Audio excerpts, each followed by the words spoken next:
Means এই শহরটাকে ধারাবাহিকভাবে নোংরা করার জন্য কমার্শিয়াল ইনিশিয়েটিভগুলো যেরকম দায়ী, প্রাইভেট সেক্টর এবং কমার্শিয়াল ইনিশিয়েটিভগুলো, একইভাবে এই রাজনৈতিক নেতৃবৃন্দ এবং কর্মী সমর্থকরাও কিন্তু দায়ী। তো সুতরাং এটা একটা খুবই বাজে সিমটম, আমরা বাজে প্র্যাকটিস আমরা লক্ষ্য করেছি। তারপরেও আমরা গত 2 মাসে আমরা প্রায় 3.5 লাখ ব্যানার পোস্টার আমরা অপসারণ করেছি শুধুমাত্র রাজপথ থেকে। দ্যাট মিনস অলিগলির কথা যদি আমরা চিন্তা করি তাহলে এটা মানে সিগনিফিকেন্টলি হাই হবে, এবং এটাও আমরা ক্যাটাগরি করেছি যে কার কার পোস্টারগুলো আছে। তো সুতরাং তারপরে আমরা ব্যক্তিগতভাবে তাদের সাথে আমরা যোগাযোগ করেছি, যোগাযোগ করে আমরা এগুলো বারবার বলেছি আপনারা এগুলো আমরা রিমুভ করছি, আমাদের জন্য এটা অ্যাডিশনাল কস্টের কাজ। গতকাল রাত থেকে আমি ফোন দেওয়া শুরু করেছি, মূলত এই যখন তফসিল ঘোষণা হয়ে গেছে তারপর থেকে আমি ব্যক্তিগতভাবে বড় বড় প্রার্থী যারা আছেন যাদের পোস্টার ব্যানার বেশি তাদেরকে আমি রিকোয়েস্ট করেছি যে আপনারা পোস্টার ব্যানারগুলো সরিয়ে নেন। সকাল থেকে আমি কিন্তু এই পজিটিভ সাড়া পাচ্ছি, আমি নিজে দেখছি যে অনেকে পোস্টার সরিয়ে নিচ্ছেন, তারা আবার ফেসবুকে স্ট্যাটাস দিয়ে রিলস করে তারপরে তারা এগুলো করেছেন। তো সুতরাং আমরা এইটা আবার অ্যাপ্রিসিয়েট করি।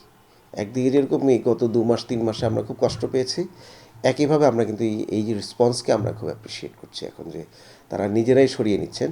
এবং একই সাথে আমরা আমাদের যে 10টি আঞ্চলিক নির্বাহী কর্মকর্তা আছেন, জোন আছে, সেখানে আমরা ইনস্ট্রাকশন দিয়েছি যে তারাও মাঠে নেমেছেন। তো সুতরাং কর্মী সমর্থকরা তার নিজ দায়িত্বে এটা খুলছেন, সাথে সাথে যেখানে যেখানে বাদ রয়েছে সেগুলো কিন্তু আমরা এখন রিমুভ করে দিচ্ছি।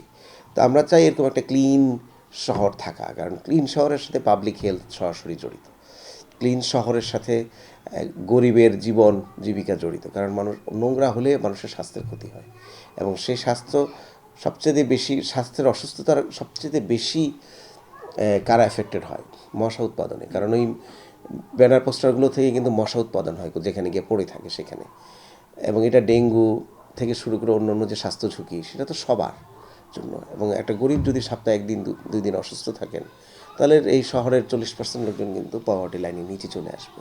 তো সুতরাং নগরের ইনসাফ যদি আমরা প্রতিষ্ঠা করতে চাই তারও প্রিকন্ডিশন কিন্তু নগরের ক্লিনলিনেস এবং নগরের পবিত্রতা, হ্যাঁ, পরিচ্ছন্নতা। তফসিলে যেহেতু উল্লেখ করা আছে যে ব্যক্তি উদ্যোগে সরাতে পারে কিংবা নগর প্রশাসনও এই কাজে হেল্প করবে, সেক্ষেত্রে আসলে 48 ঘন্টা পরেও ঢাকা থেকে যদি পোস্টারগুলো নিজ উদ্যোগে কেউ অপসারণ না করে, সেক্ষেত্রে আসলে আপনাদের ভূমিকা কী হবে?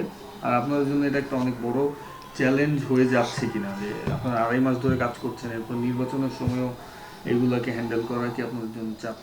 সিটি কর্পোরেশনের ময়লা পরিষ্কার এবং পরিচ্ছন্ন রাখা তো সবচেয়ে বড় চ্যালেঞ্জ, কারণ আমাদের লোক নাই। আমাদেরকে যখন সিটি কর্পোরেশন যখন 2 ভাগ হয় তখন যেই লোক ছিল তারও তো প্রায় 10-20% লোক কমে গিয়েছে, কারণ অনেকে চাকরি শেষ হয়েছে, ডিপুটেশনে ছিলেন, রিটায়ারমেন্ট করেছেন, অনেক চাকরি ছেড়ে দিয়েছেন, এরকম নতুন তো এরপর আর কোনো নিয়োগ হয় নাই। তো আবার 18টা ওয়ার্ড বেড়েছে, ঢাকার জনসংখ্যা গত 20 বছরে তো দ্বিগুণের বেশি হয়েছে। তো সুতরাং আমার তো কর্মীও দ্বিগুণ হওয়া উচিত ছিল, তো সেটা তো হয় নাই। তো এটা না হওয়ার কারণে তো এটা একটা ইটসেলফ ইজ এ চ্যালেঞ্জ।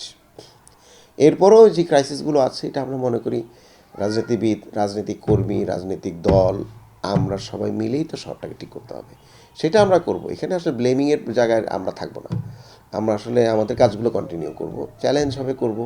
এরপর দেখবেন সাদা কালো পোস্টার নিয়ে আরেকটা বড় আমরা আতঙ্কে আছি, যে এই সাদা কালো পোস্টার যদি অন্য অন্য বার ইলেকশনের সময় যেরকম দেখেছি প্লাস্টিকের ভিতরে মুড়ে আবার এবার পোস্টারিং একদম নাই, তো এটা যদি না হয় আমরা এটার জন্য আসলে একটা স্বস্তি নির্বাচন কমিশনের কাছে আমরা কৃতজ্ঞতা প্রকাশ করছি।